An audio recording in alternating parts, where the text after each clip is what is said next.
নমস্কার বন্ধুরা, Shilpi's tasty food রেসিপিতে সবাইকে স্বাগত। আজকে আমি সয়াবিন দিয়ে দারুণ টেস্টি একটি রেসিপি আপনাদের সাথে শেয়ার করছি। ঘরে মাছ মাংস না থাকলে সয়াবিনের এই রেসিপিটা ট্রাই করে দেখবেন, মাছ মাংস ছাড়াই খাওয়া হয়ে যাবে। তো চলুন দেখে নেই আজকে আমার এই রেসিপিটা। রেসিপিটা বানানোর জন্য একটা বাটির মধ্যে গরম জল বসিয়ে দিয়েছি। জলটা গরম হয়ে গেলে তার মধ্যে নুন দিয়ে দিলাম। এবার তার মধ্যে 1 কাপ সয়াবিন দিয়ে দিলাম। সয়াবিনটাকে আমি 1-2 মিনিট বয়েল করে নেব।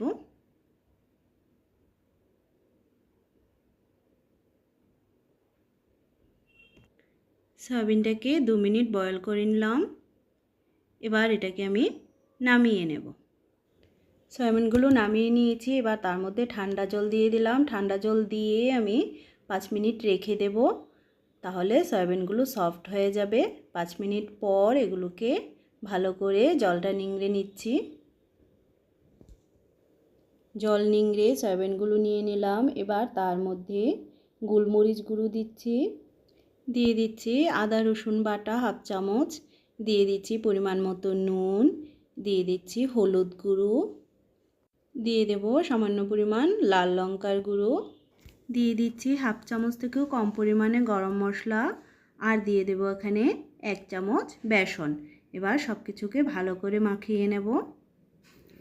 একবার আমার মতো করে রেসিপিটা বানিয়ে দেখবেন, আশা করি রেসিপিটা আপনাদের কাছে খুবই ভালো লাগবে। মাখিয়ে নিলাম। এবার এগুলোকে সাইডে রেখে আমি এখানে আলু নিয়েছি। 2টো আলুকে এরকম একটু বড় করে টুকরো করে কেটে নিয়েছি। তার মধ্যে পরিমাণ মতো নুন আর হলুদ গুঁড়ো দিয়ে দিচ্ছি, মাখিয়ে নেব। এবার এগুলোকে সাইডে রেখে রান্নায় চলে যাব। কড়াই গরম করে তার মধ্যে তেল দিয়ে দিলাম। তেলটা গরম হয়ে গেলে তার মধ্যে সয়াবিনগুলোকে দিয়ে দিচ্ছি। এবার ফ্লেমটাকে মিডিয়ামে রেখে উল্টে পাল্টে সয়াবিনগুলোকে ভেজে নেব।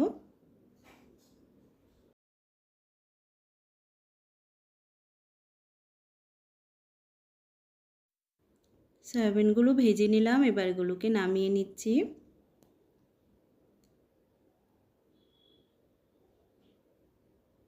এগুলো নামিয়ে নিয়ে কড়াইয়ে আরেকটু তেল দিয়ে দিলাম। এবার তার মধ্যে আলুগুলোকে দিয়ে দিচ্ছি। আলুগুলোকেও উল্টে পাল্টে ভেজে নেব। লো ফ্লেমে 5 মিনিট ঢাকা দিয়ে দিচ্ছি, আলুগুলো সেদ্ধ হয়ে যাবে। ঢাকনাটা খুলে নিচ্ছি, নেড়ে নেব।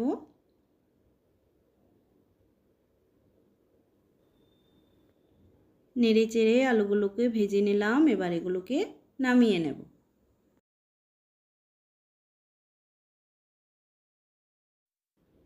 আলুগুলো নামিয়ে নিয়ে কড়াইয়ে পেঁয়াজের পাপড়ি দিয়ে দিলাম, তার সাথে ক্যাপসিকামের টুকরো দিয়ে দিলাম। আমি এখানে একটা মিডিয়াম সাইজের পেঁয়াজের পাপড়িগুলো খুলে নিয়েছি আর অর্ধেকটা ক্যাপসিকাম নিয়ে নিয়েছি।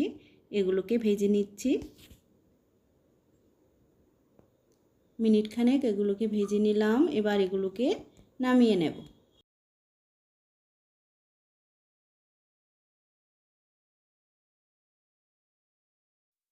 এবার কড়াইয়ে সর্ষের তেল দিয়ে দিলাম 1 চামচের মতো। তার মধ্যে তেজপাতা অর্ধেক করে দিলাম। তার মধ্যে দিয়ে দিচ্ছি লং 3-4টে, দিয়ে দিচ্ছি দালচিনি আর এলাচ।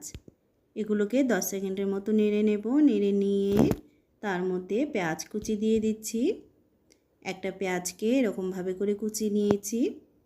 পেঁয়াজটাকে লাল করে ভেজে নেব। পেঁয়াজটা লাল করে নিয়ে তার মধ্যে 1 চামচ পরিমাণ আদা রসুন বাটা দিয়ে দিচ্ছি। মিশিয়ে নেব পেঁয়াজের সাথে। মিশিয়ে নিয়ে তার মধ্যে টমেটো কুচি দিয়ে দিচ্ছি। একটা টমেটোকে এরকম কুচিয়ে নিয়েছি।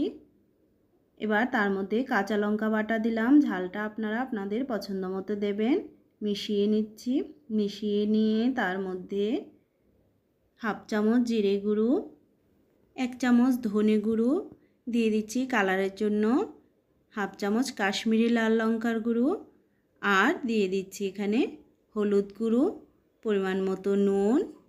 এবার একটু জল দিয়ে মশলাটাকে ভালো করে কষিয়ে নেব। ফ্লেমটাকে লো মিডিয়ামে রেখে মশলাটাকে 3-4 মিনিট টাইম নিয়ে কষিয়ে নিচ্ছি।